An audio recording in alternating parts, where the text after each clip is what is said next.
Bom dia. Que gostoso que a gente está aqui, né? Que bom, que bom. Quanta gente linda. Obrigada pela presença de cada um de vocês. Deixaram o conforto dos seus lares para vir até aqui. Eu espero corresponder com a confiança que vocês estão depositando em mim. Tá bom?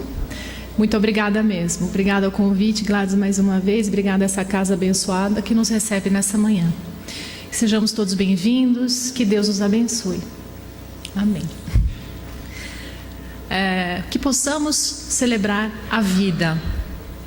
Essa palestra de hoje, no fundo, fala sobre isso, sobre nós celebrarmos, confiarmos, aceitarmos e agradecermos o que a vida nos propõe. E nem sempre isso é muito fácil. Por isso que é preciso ainda falar, escutar, para, por fim, criar um sentido, aprender e alterar o nosso padrão de vida aqui na Terra. Não é? E eu vim bastante animada para essa palestra de hoje. Boa parte dela é baseada num livro pequeno de um autor que eu gosto muito, o psicólogo espanhol Juan Garriga Bacardí. Esse livrinho se chama Onde Estão as Moedas? É uma pergunta. 68 páginas, escritas com muita simplicidade, mas repletos de conceitos bem interessantes. Vale a pena a leitura, ok? Essa é a primeira dica de hoje. Mas, falar em celebrar a vida, eu acho que a gente pode começar indagando, afinal de contas, o que é a vida? A vida é tudo o que nos acontece? Sim. A vida é o que está acontecendo agora, no aqui e no agora? Exato. Todas as experiências, boas, ruins, tudo que nos acontece faz parte da existência. E aí nós, como espíritas, dizemos, Deus está em tudo. Então podemos inferir o quê? Por dedução. Que Deus é a própria vida. É tudo que nós estamos realizando também. Eu vou tentar aprofundar um pouco mais nesse conceito hoje junto com vocês. Tá bem? A vida é a jornada da alma. A minha jornada como espírito na Terra é a vida também. E a boa jornada de uma alma compreende 3 feitos importantíssimos, que é bom vocês anotem na mente e no coração. O primeiro feito que é preciso seja realizado é: nós precisamos descobrir quais são os nossos dons, os nossos talentos, e precisamos colocar esses talentos a serviço da vida, a serviço do mundo, das pessoas.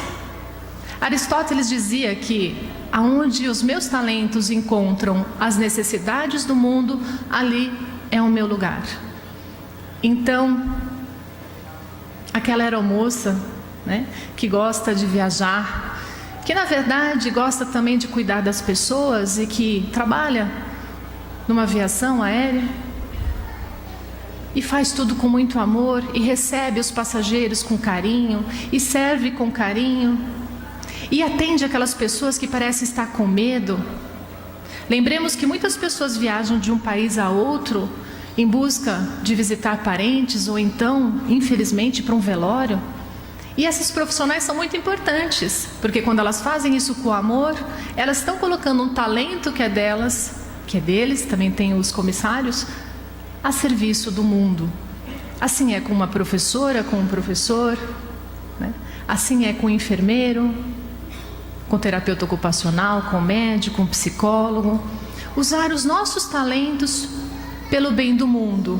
A pessoa que trabalha numa biblioteca, separando livros, colocando em ordem, ajeitando, facilitando a vida do outro que vem acessar as informações das obras. Está ali a serviço da vida, está ali também a serviço de Deus. Onde está Deus? Em mim?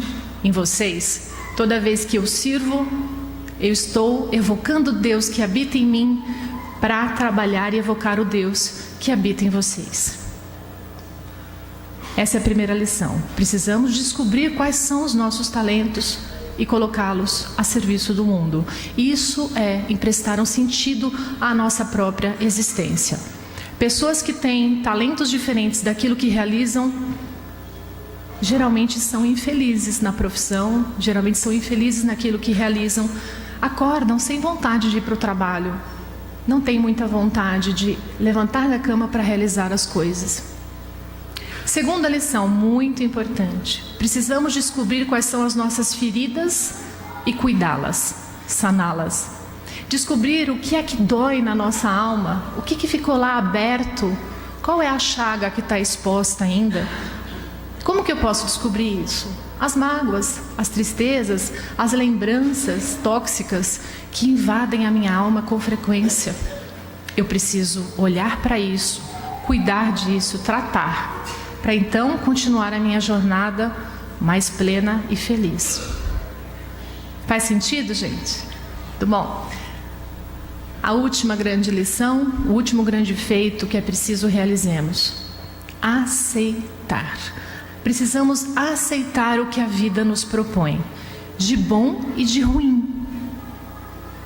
E aí é que a porca torce o rabo. Acho que nos 2 anteriores a gente consegue realizar até com um pouco mais de facilidade, né? Eu quero fazer a graduação, aquilo que eu gosto, eu vou estudar no que eu acho que é interessante, vou fazer aquilo com amor. Muitas pessoas conseguem isso com certa facilidade. Outras conseguem olhar assim para suas dores e trabalhá-las, mas aceitar o que a vida propõe, nem sempre. E é sobre isso principalmente que eu vou falar agora no decorrer dessa palestra. Vou começar contando 2 sonhos. Vou passar aqui. É no Enter que vai? Como que eu passo o slide aqui? Virou.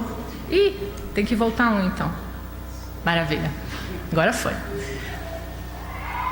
Nesse livro que o Garriga escreveu, ele propõe 2 sonhos repletos de símbolos. Eu gostaria que vocês prestassem atenção, porque realmente os sonhos evocam muito daquilo que a gente precisa discutir aqui hoje. Numa noite qualquer, num tempo qualquer, uma pessoa teve um sonho. Sonhou que os pais se aproximavam e entregavam para ele moedas. Não sabemos se eram muitas moedas, poucas, se eram moedas preciosas ou não. Mas conforme os pais depositavam as moedas nas mãos dele, ele foi sentindo uma alegria, o peito foi ficando aquecido. Então ele ficou feliz e dormiu serenamente o resto da noite. Na manhã seguinte, quando despertou, foi até a casa dos pais. E chegando lá, contou que teve um sonho com eles. Falou: olha, na noite passada eu sonhei que vocês me entregavam moedas. Eu não sei se eram muitas, se eram poucas, de que material elas eram feitas, mas não importa. Eu aceito as moedas. Essas moedas me correspondem. São as moedas que eu mereço. E agora estou inteiro, estou pleno e sei que com elas eu posso seguir a minha vida e ser feliz. Os pais ficaram contentes, se sentiram grandes. E ele saiu, com passos firmes, seguiu a jornada da existência dele. Foi encontrando pessoas pela vida que cruzaram a vida dele e as trocas eram boas. Embora ele tenha sido visitado pela dor diversas vezes, porque todos nós somos visitados pela dor, ele sempre tinha força, resiliência e superava. Sentia dor, se entristecia, mas depois conseguia superar. E de vez em quando ele olhava para trás e lembrava das raízes dele. E ele dizia: nossa, não há melhor fertilizante do que as nossas origens. E eu me sinto pleno, me sinto bem. Agora eu vou contar um outro sonho, muito parecido, mas cujo final é bem diferente. Em certa noite, numa certa época, uma pessoa teve um sonho em que os pais se aproximavam e depositavam em suas mãos moedas. Não se sabe se eram poucas, se eram muitas, de que material elas eram feitas. Mas conforme os pais iam depositando aquelas moedas, o filho foi se irritando, foi ficando triste, sentindo um aperto no peito, uma angústia. E então o resto da noite foi agitada. Ele teve mais sonhos, todos agitados. Na manhã seguinte, quando ele desperta, ele vai até a casa dos pais e diz: na noite passada eu tive um sonho. Sonhei que vocês me entregavam moedas. Olhando meio de soslaio para os pais, ele diz: essas moedas não me correspondem. Eu não as aceito, eu não quero. Elas são ruins para mim. E se eu pegar essas moedas, elas vão me fazer mal e eu não vou conseguir viver feliz e ser pleno. Então ele sai da casa dos pais, bate a porta e se sente até forte. Mas aquela força de quem vai para o combate, de quem vai para a briga. E aí ele sai pela vida, instituindo relações de pouca qualidade, achando sempre que ele ia encontrar as moedas que eram dele em outras pessoas. Então ele se casa e aí vem aquela esperança: essa pessoa tem as moedas que são as minhas moedas. Mas aí vem a frustração: aquela pessoa não tem as moedas que eram dele. Então ele tem um filho e diz: não, este filho sim vai dar as moedas que são minhas. Mas os filhos, como sempre, geralmente acontece, têm os próprios desejos, os próprios sonhos, e não conseguiram dar àquele pai o que ele queria. Então ele foi se frustrando até que um dia ele resolve procurar ajuda e, junto a um terapeuta, ele consegue perceber ao longo do processo que as moedas sempre estiveram lá atrás, as moedas que eram dele. As moedas eram as moedas que os pais carregavam. Então ele se voltou ao passado e se reconciliou com os pais e pôde seguir a vida pleno, inteiro e em paz. Os dois sonhos mais evocam do que explicam. Eu acredito que as pessoas tenham, pelo menos, se percebido em um ou em outro sonho. A intenção é essa. Mas agora eu vou passar para frente, nós vamos falando o que representam cada um dos sonhos. Primeiro, o que são as moedas? Que símbolo é esse? As moedas são tudo o que nós recebemos dos nossos pais. Vamos lá, vamos voltar agora ao nosso passado. Tudo o que os nossos pais nos entregaram, de bom e de ruim, nas experiências que tivemos com eles. Sejam pais biológicos, adotivos ou cuidadores, não importa. São as pessoas significativas que ficaram lá atrás, que cuidaram de nós, que nos ensinaram, que nos disciplinaram e por vezes nos machucaram também. Porque sim, os pais às vezes falham. Então as moedas representam tudo, tudo de bom, tudo de ruim, todas as moedas que vêm através deles e que pertenceram também aos nossos antepassados. Porque a situação, gente, é transgeracional, é de geração em geração. A bisavó, o bisavô, a avó, o avô, o pai e a mãe passam toda essa carga emocional para nós. É um sistema, gente, é uma coisa muito grande. E nós passaremos as nossas moedas para os nossos filhos, que passarão para os nossos netos, e assim segue a vida.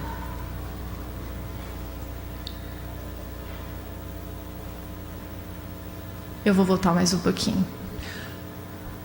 Como saber, né? Quando nós não aceitamos aquilo que os nossos pais nos deram. Busquem nas suas memórias 3, 4, 5 lembranças difíceis que às vezes afloram. Vem. E aí a gente sente aquele desconforto no peito. São moedas que não foram aceitas. E por que é importante aceitá-las? Por que é importante aceitar o que os pais nos deram? Hoje vamos falar muito sobre honrar pai e mãe. Vamos lá. O que eu perco quando eu não aceito aquilo que os pais viveram comigo?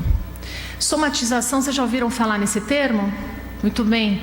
Psicossomática, as coisas começam no emocional e o corpo começa a traduzir em forma de doenças ou às vezes curas também, né? Dependendo daquilo que a mente traz com frequência. Então, como acontece esse processo? Eu sinto dor, eu sinto mágoa, sinto tristeza, 1 dia, 2 dias, 10 dias, 1 ano, e isso vai. Chega um momento qualquer, cada um reage a uma maneira, em que o nosso cérebro começa a emitir comandos para o corpo, através de algumas glândulas, que aí não vem ao caso trazer nomes aqui, e o nosso corpo começa a entrar num processo, né, de adoecimento. Então nós podemos desenvolver problemas alérgicos, problemas de autoimune, você já deve ter ouvido falar, até câncer e por aí vai. E tem também pessoas que dão essa descarga só no campo psicológico, então desenvolvem síndromes psiquiátricas, né? Síndrome do pânico, depressão, síndromes ansiosas e, enfim, já ouviram falar sobre tudo isso que eu estou dizendo aqui? Acredito que sim. Então, quando eu não aceito o que a vida me traz, quando eu bato de frente com o peito endurecido e digo assim, não, eu não quero isso, isso não pode, isso é injusto, o que acontece? Eu ancoro numa emoção tóxica e eu vou começando a ter problemas. Porque toda vez que eu fico na posição de muro, obviamente a vida não vai a guardar a minha flexibilidade, ela vai forçar e eu vou acabar adoecendo. Então, é claro, e fica para nós aí a lição, que a dor não vem para nos destruir. A experiência difícil não vem para acabar conosco, mas vem para nos fortalecer. É importante a forma como nós olhamos a realidade é que tem que ser alterada. A realidade é... Exemplo, vocês já ouviram falar nos nictofóbicos? São as pessoas que têm terror à noite. Começou a anoitecer, as pessoas têm fobia, têm medo da noite. Mas eu imagino que a maior parte, ou todos aqui nessa manhã, não sentem medo da noite. Sentem? Acho que não, né? Não sei quando nós tínhamos 10, 11 anos, que acho que dava um pouco disso, medo do anoitecer. Então a experiência é uma só, anoiteceu. Só que algumas pessoas têm muito medo da noite e outras não têm medo algum. Então vejam, é a forma como eu me relaciono com a experiência. Mas é claro que existem experiências bem dolorosas. A morte de pessoas que nós amamos, por exemplo, eu acho que é o exemplo melhor que eu poderia dar. A falência de uma empresa, a fome, a doença, são visitas dolorosas mesmo. E nós vamos sofrer, nós vamos chorar, vamos sentir a dor. O problema qual é? A inconformação. Eu me revolto diante da realidade imposta. Aí eu pioro. Eu saio do âmbito da dor e entro no âmbito do sofrimento. Eu potencializo um problema que não era preciso fosse assim. É um clássico nas terapias, nós recebemos pessoas que dizem assim: quando eu era criança eu jurava que nunca ia fazer isso, mas aí na média idade faz igual o pai, faz igual a mãe. E diz assim: que inferno, eu não queria fazer isso, quando eu vi eu já estava agredindo, quando eu vi eu já estava gritando, eu estava batendo. Aí eu percebo que eu queria falar e eu vou para a ostra, eu fico quietinho. Tão parecido com meu pai, ou tão parecido com a minha mãe, e coisas que eu não aceitei. Essa é a chave. Coisas que eu não aceitei, eu não aceitava nos meus pais. Nós reproduzimos comportamentos com frequência porque nós não aceitamos. Isso é uma lógica básica. Aquilo que eu odeio, eu prendo. Aquilo que eu amo, eu liberto, né? Eu amo tudo que eu vivi. Eu aceito tudo que eu vivi, então eu liberto as dores que vieram sobre aquilo que eu vivi. Bom, exemplo para todos vocês, Chico Xavier. Quem conhece a vida do Chico sabe do que eu estou falando. A mãe falece aos 5 anos de idade. O pai abandona. Ele vai morar com uma mulher, madrinha, que o machucava com frequência, enfiava garfos na barriga dele, fazia ele beijar, lamber feridas do filho dela. Alguma vez vocês viram Chico Xavier revoltado, reclamando da vida que ele teve na infância? Não, eu aceito. Ele sempre aceitou, pelo menos até onde eu tenho notícia, né? Ele sempre aceitou a realidade que foi imposta a ele. E qual foi a obra de Chico Xavier? Por que ele deixou um exemplo para cada um de nós? Porque ele trabalhou o emocional dele. É assim, tudo bem que tinha um Emmanuel falando bastante lá com ele. Eu queria ter um Emmanuel também de vez em quando falando: Cláudia, para! Não tem. Tem, mas não é tão bravo talvez. E ele estava atento a isso e sempre dizia: não, nós devemos aceitar, vamos lá, devemos amar. Por isso o exemplo que ele deixa, por isso a força nas obras que ele psicografou. Nós aceitamos as obras que ele psicografou só porque era Chico Xavier? Não, porque é uma personalidade idônea, bondosa, amorosa, que fez o bem. Ele exemplificou aquilo, muito daquilo que escreveu, por isso se torna como um mestre para todos nós. Faz sentido, gente? Muito bem. Então, reprodução de comportamentos também acaba sendo uma consequência da minha negação daquilo que os pais me ofereceram. Um exemplo que eu sempre uso: eu sou uma maçã e eu olho para a macieira. Eu sou a filha e olho para os pais. E aí eu digo: eu não aceito vocês, vocês não são bons, vocês não são legais, eu não gosto daquilo que vocês me apresentaram, vocês são defeituosos. A maçã falando para a macieira. O que eu estou falando para a maçã também, gente? Eu sou fruto da árvore. Eu sou a maçã do amanhã, a macieira do amanhã, não é? A minha raiz vem desses pais, eles são minha árvore. Então o que eu digo para mim mesma no campo emocional? Essa é a lógica. Eu digo: você, Cláudia, não presta, você não é boa, você não é capaz, você também não tem condições de ter uma vida boa e plena, você não merece. Por quê? Porque os pais estão introjetados, gente. Os pais fazem parte da nossa alma. Tudo bem, no Espiritismo a gente aprende, as almas são individuais, evoluem e tudo mais. Entretanto, as experiências emocionais da primeira infância, da segunda infância, são muito fortes. Os pais são as pessoas mais significativas da nossa vida, quando não os cuidadores que os substituem. Então, tudo que eles exemplificaram ficam como modelo para nós. Aceitemos ou não isso. Certo? E aí o que acontece? Se eu não aceito os pais, eu acabo não me aceitando e durante a minha vida eu me saboto com frequência. Eu não mereço ser feliz, não é verdade? Isso está lá no meu emocional registrado. Eu não mereço ser feliz. Se eu não mereço, o que eu vou fazer? Eu vou procurar o quê? Relacionamentos aonde eu posso estar me sabotando. Eu vou procurar estar perto de pessoas que não me fazem bem. Eu vou procurar drogas, álcool e por aí vai. Porque eu não me amo o suficiente. Tá fazendo sentido? Tá? Ah, que bom. Que bom. Vamos lá. Formação de buracos na alma. Também. Como diz o segundo sonho, ele seguiu procurando nas outras pessoas aquilo que ele achava que ele tinha direito a receber. São aquelas pessoas que têm uma carência grande, né? Não, você tem que dizer que me ama, você tem que estar perto, não pode se afastar. Eu quero que você faça de tal maneira para mim. Nós queremos mudar o outro.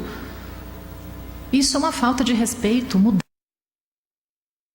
o outro. Não.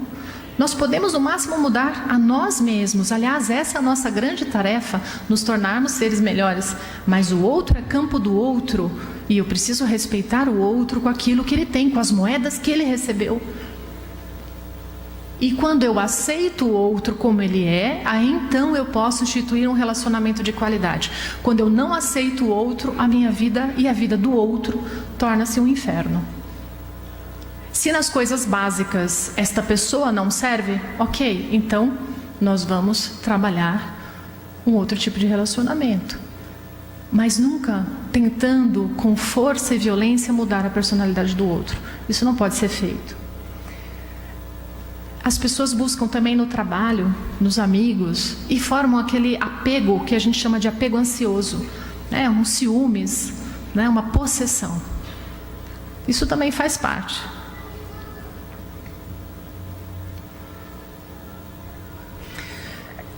Tudo na vida é impermanente. Hoje estamos aqui. Daqui 100 anos, ninguém estará aqui. Nós vamos estar fazendo palestra lá do outro lado, acho eu, né? Tudo é impermanente. Tudo. Nada é permanente, a não ser Deus. Até o espírito muda, né? Com frequência, de um jeito para outro, de um dia para o outro também. Muito bem. Quem somos nós para tentarmos fixar a realidade? Então, é o que nós tentamos fazer, né? Isso aqui não pode ter fim, o casamento não pode ter fim, a vida não pode ter fim, a minha vozinha de 100 anos não pode morrer, ela tem que ficar mais comigo, então eu vou entubar, eu vou internar, eu vou fazer todo o possível, porque se for mais um dia respirando, ela tem que estar comigo. Nós vamos tentando nos agarrar à realidade, só que não, a realidade precisa fluir, ela caminha. E com as emoções a mesma coisa. Imagina as emoções como ondas da praia. Vêm e vão. Tristeza vem, mas ela vai. Alegria vem, alegria vai. Raiva vem, viu gente? E raiva vai. E quando eu tento botar uma âncora, segurar a emoção, eu adoeço. Pessoas oba-oba também, em estado de mania, são doentes, porque a realidade não é assim estática. Na alegria, não, nós podemos ter paz permanente, sim. Os grandes mestres ensinam o caminho da paz permanente, mas a alegria de oba-oba e pula-pula não é normal. Muito menos a tristeza. A raiva. Então, o que acontece? Eu vou ter um slide aí para frente que vai mostrar isso. Do Confúcio, ele dizia assim, a ofensa não é uma grande coisa, viu? O problema é a nossa teimosia em tentar relembrar a ofensa a todo momento. Então vem a onda da tristeza, aí eu falo, ai, como eu sou infeliz, como eu sou triste, que pessoa injusta, malvada, e palavrão, e por aí vai, né? Pessoa que morra, tal. Porque aqui todo mundo é bonzinho, né? Na casa espírita, assim, chega em casa, a hora que tá com raiva. Não é assim? E aí a gente ancora nessa emoção difícil. E o que acontece? Tudo o que eu fui falando lá para trás, os outros slides, a gente somatiza, a gente reproduz o problema, a gente dispara uma energia deletéria à nossa volta, as pessoas vão se contaminando com essa nossa energia ruim. Enfim, resolve alguma coisa? Não, piora o problema. Eu ia falar um pouco sobre depressão, se der, depois eu falo um pouco mais. Postura regredida. Na verdade, eu vou falar um pouco sobre depressão, sim. Acho que eu tenho que falar. Vamos lá. Ficou triste, ancorou? Aí sim pode virar uma doença, que é a depressão. Ficar triste não é estar deprimido. Tristeza faz parte, gente. Vamos chorar, eu choro, todo mundo chora, isso é bom. Tudo bem. O problema é todo dia reprisar aquele pensamento difícil, todo dia reprisar na mente a tristeza.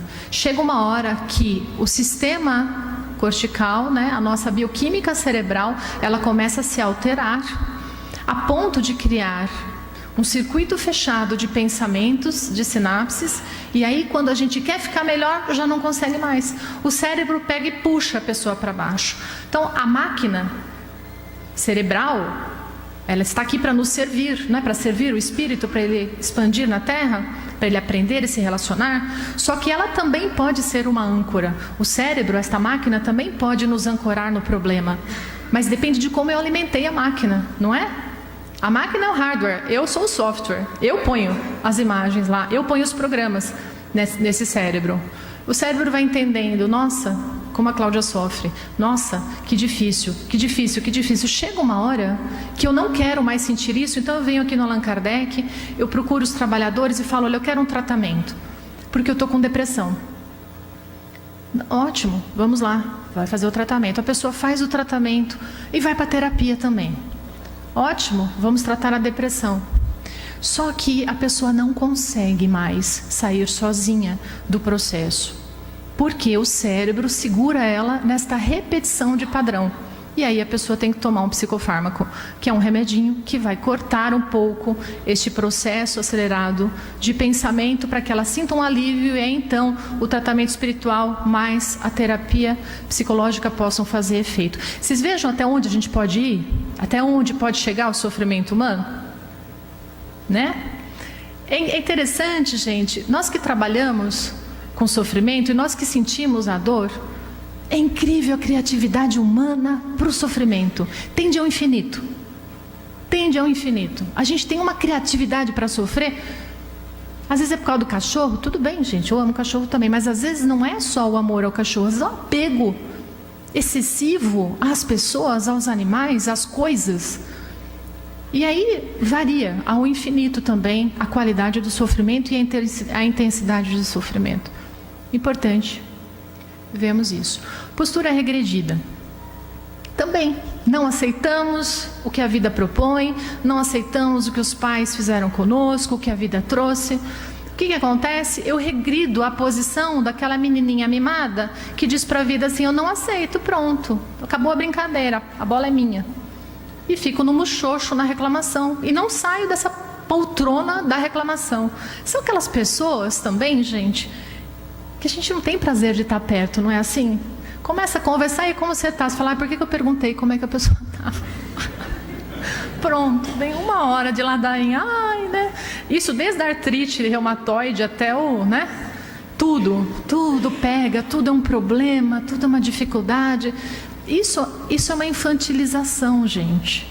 Né? Pessoas maduras, sabem, tem a dor, opa, mas tem também o amor, tem aqui as coisas sagradas que estão acontecendo juntos, são paralelas, estão juntas, ok.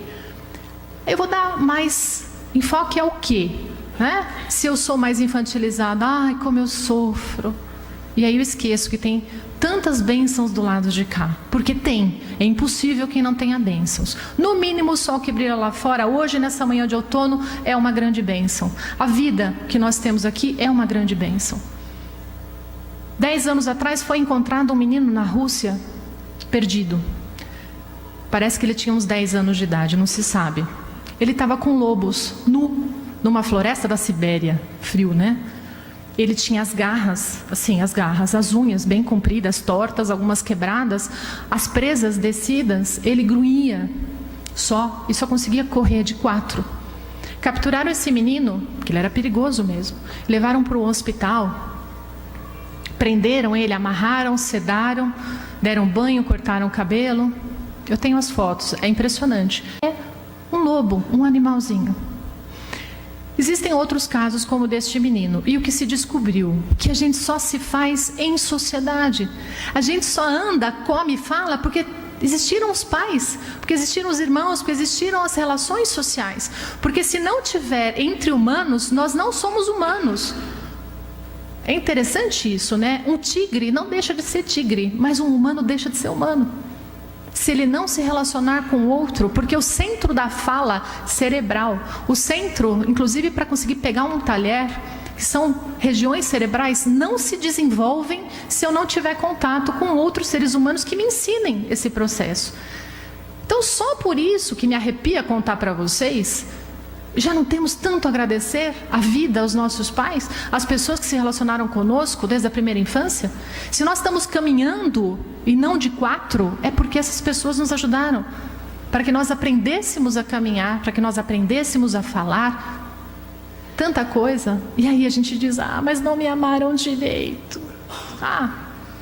Tá. O Jean-Paul Sartre, lá na França, falava, escuta, não importa muito o que fizeram com a gente, importa o que a gente vai fazer com aquilo que fizeram com a gente. O que a gente vai fazer com isso? Se eu aceito, eu me liberto, e eu aprendo a amar, e eu sigo em frente. Se eu odeio, eu me prendo numa energia até pior do que aquela que eu recebi. Essa é a lógica. Vamos sair da infantilização, né?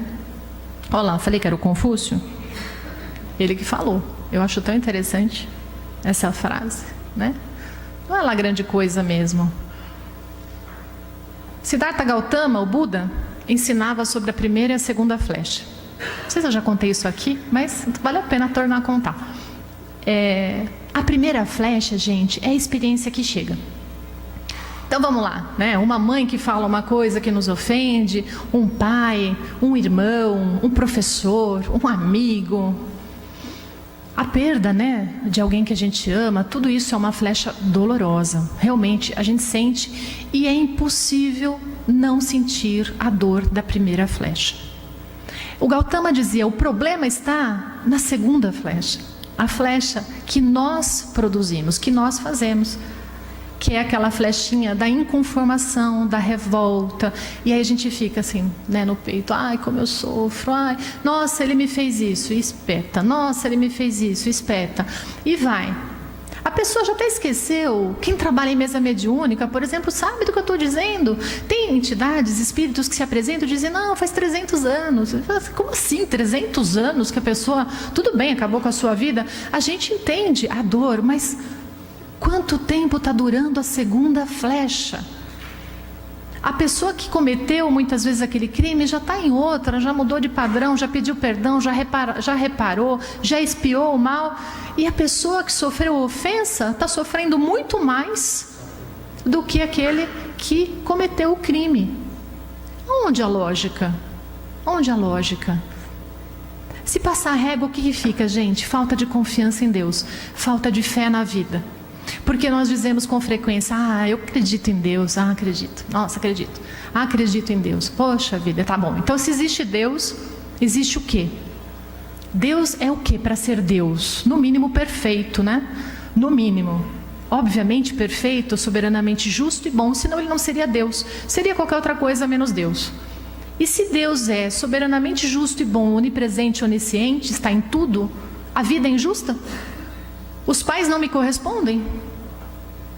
A família que eu recebi não era boa para mim? Eu precisava de outra coisa diferente? Ou será que eu preciso aprender a ser um ser humano melhor a partir das ferramentas que a vida me empresta?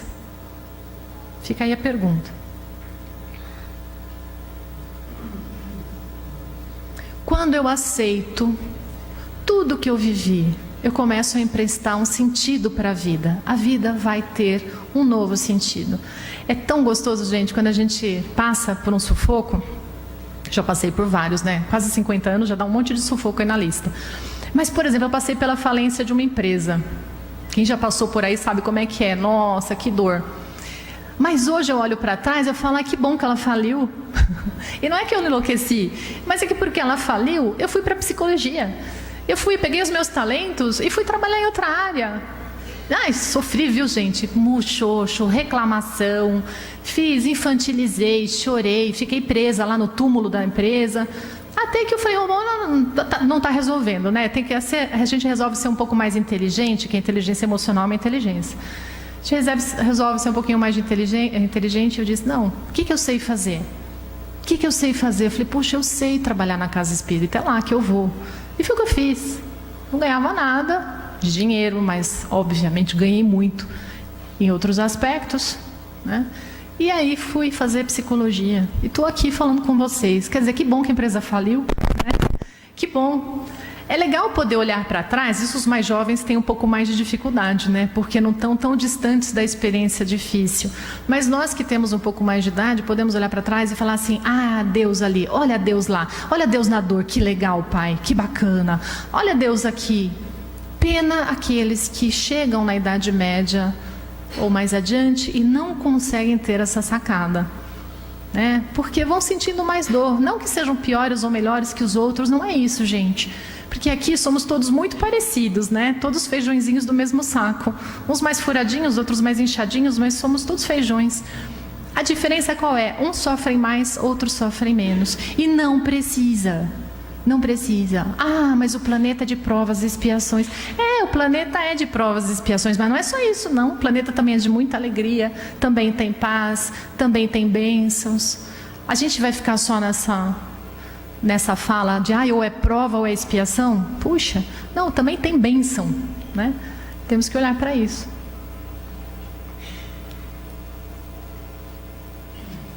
E a gente consegue firmar relacionamentos saudáveis. Porque quando nós entendemos que cada um traz as moedas que lhes correspondem, a gente para de tentar mudar o outro. A gente para de tentar fazer com que o outro seja diferente. A gente deixa de se frustrar tanto com o outro. Poxa, o outro é assim também, né? A gente entende. Como que foi? Aliás, querem entender como é que a gente faz para aceitar bem os pais? Imaginem eles crianças. Imagine tudo que eles passaram de crianças. Meus pais foram criados por pais do século XIX. Minha avó é de 1896, meu avô de 1894. O que eu quero? Pedagogia ad extremum? Quer dizer, não tem. Eles não receberam isso. O que eles realmente receberam? O que era melhor para eles naquele momento? O que era possível a partir daqueles pais que tiveram outros pais na Itália, numa época de fome, de desespero, e eles vieram em porão de navio para o Brasil. Então, eu imagino os meus pais crianças recebendo essas moedas, e eu não só os aceito, como eu os amo e honro, porque eles fizeram o melhor que eles podiam fazer. Nas nossas palestras, quando eu pergunto assim para as pessoas, quem é que está aqui e acha que os pais não foram muito bons, que os pais falharam? Tá. Aí tá bom. Quem é que está aqui, que são os pais, e que acham que estão falhando, que não amam muito bem? Ninguém levanta a mão. Ou seja, a conta não bate, né? Quando nós estamos dando o amor, quando nós estamos educando, a gente está sim tentando fazer o nosso melhor, mesmo falhando. E de vez em quando a gente sente culpa, e aí a gente vai e repara, mas nós estamos sim tentando fazer o nosso melhor, amando com tudo que nós temos de melhor. E nós falhamos. E assim também não é com os nossos pais? Sim, é. Mesmo quando eles nos abandonam. não tiveram ferramenta suficiente para aprender a amar, não conseguiram superar as suas dificuldades para nos acolher, para nos amar. Então nós precisamos aceitar e entender que se eles não tiveram muita dor no antes, ainda terão no depois. Precisamos entendê-los como crianças desamparadas também, porque não existem erros nesse sentido. O que existe é reprodução de dor aprendida. Aí é o slide do que eu estava falando. E o que significa então amar os nossos pais? O que significa honrar? Quinto mandamento da Torá, da Bíblia. Devemos honrar aos nossos pais. Além de aceitar que eles sejam como eles são, nós precisamos fazer da nossa vida algo melhor do que eles conseguiram fazer com a vida deles. Essa é a evolução na Terra. Uma geração sendo melhor do que a anterior. E eu espero que os meus filhos sejam melhores do que eu. Espero mesmo. Porque aí é sinal que eles se amam. Porque eles aprenderam a amar a eles mesmos. E para nos amarmos, nós precisamos aprender a amar a vida que nós temos e amar as nossas raízes. Quando eu amo os meus pais, lembra daquele processo de autossabotagem? Se eu não amo, eu não me amo. Se eu amo, eu aprendo a me amar. É esta a lógica. E se eu me amo, eu vou fazer da minha vida algo bom, algo com sentido positivo. Eu vou transformar a minha vida em algo até melhor do que eles conseguiram fazer com a deles. E quem é pai e mãe que está aqui? Se eu perguntar, tenho certeza que vai me responder isso. Vocês querem que seus filhos sejam felizes? Sim, essa é a nossa missão na Terra, a nossa maior missão é paternidade e maternidade. Então, se eu vejo que os meus filhos são melhores que eu cumpri o meu papel, eu consegui, essa é a minha alegria. Então, se queremos honrar os nossos pais, o que nós temos que fazer? Tapete vermelho toda semana? A melhor parte do frango? Não é bem isso. É claro que é cuidar e amar, mas é fazer da minha vida algo melhor do que eles conseguiram fazer com a vida deles.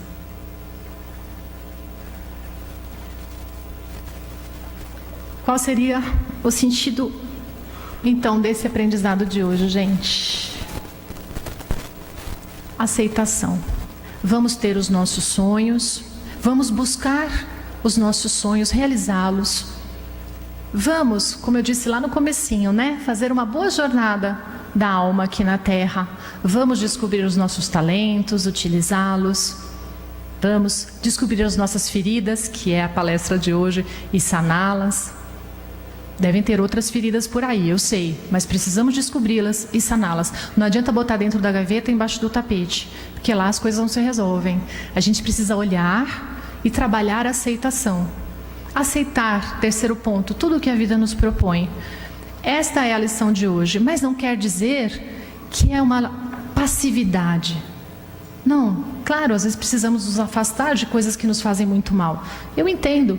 Eu posso me afastar de algo que me faz muito mal, mas ainda assim eu posso não sentir ódio, eu posso não sentir raiva, eu posso ficar bem. E por fim, aprendermos a amar. Então, amar o que é, amar os que são e amar o que sou. Amar o que é, tudo o que me acontece, tudo o que a vida me propõe. Amar os que são, as pessoas como elas são. Aprender a amar os outros, a respeitar os outros como eles são. E amar a mim mesma como eu sou. O maior mandamento proposto pelo Mestre: devemos amar a Deus sobre todas as coisas e ao próximo como a nós mesmos. Como a nós mesmos. Como a nós mesmos. Então, primeiro, quem está? Como eu sou primeiro, aí eu aprendendo a me amar, eu amo o outro e obviamente, por consequência, eu estou amando o Criador. Porque quando eu amo a criatura, eu amo o Pai. Mesmo sem saber que o Pai existe. Porque para ele talvez não importe muito isso. Importe a qualidade com que eu me relaciono com a sua criatura. E a criatura é tudo, né? Animal, vegetal, hominal, não importa. Aprender a amar a mim tem que passar pelo viés de amar quem veio antes de mim. Tá ficando claro, gente? Tá? Eu não quero só os mais velhos dizendo que tá, né? Porque os pais estão entendendo bem o que eu estou falando.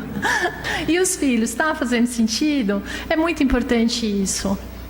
Eu parto para falar dos pais, mas no fundo eu estou falando de cada um de nós. Porque quando eu aceito, eu amo, eu me amo. E quando eu me amo, eu amo o outro com qualidade. Quando eu me amo, eu amo o mundo com qualidade. Tem as pessoas que me procuram e dizem assim: ai, Cláudia, mas eu faço tudo errado, né? Nossa, não me suporto, eu não suporto isso. E aí a lista de defeitos que a pessoa me apresenta é desse tamanho. E quando eu pergunto, tá, e quais são as suas qualidades? A pessoa fica muda. O tema, não sei. Como? Como assim? Você só tem... Ah, não, então, mas é horrível. Eu odeio quando eu faço isso, eu odeio. E essa palavra, ela fica aqui na minha cabeça e de vez em quando eu devolvo. Eu falo, mas essa energia do ódio te faz casar com a sua imperfeição. Tudo que a gente odeia, a gente prende. Então, qual é a sua imperfeição? Ah, eu sou uma pessoa colérica, eu tenho uma violência que de vez em quando surge. Tá bom, você se aceita, você se ama e aí você se transforma. Porque se você se odeia, você casou com a imperfeição. Você não vai liberar mais esse aspecto da sua personalidade. Então, o discurso precisa mudar. Nossa, eu estou, às vezes ainda, irritada. Eu estou me transformando também. Eu me aceito. Eu gosto da Cláudia com os defeitos que ela tem também. Ela tem os defeitos. Ok, eu tenho os meus defeitos e vou trabalhá-los. Isso não é nada passivo, isso é ativo. E vamos em frente. E aí a coisa dá certo. Que família linda. É isso, gente. Eu desejo que vocês consigam fazer a boa jornada da alma, cada um de vocês, que vocês consigam encontrar o melhor caminho para acolher a experiência nos seus corações de maneira amorosa e que a cada manhã vocês possam confiar, aceitar e agradecer tudo que a vida propor nas 24 horas que vão se seguir.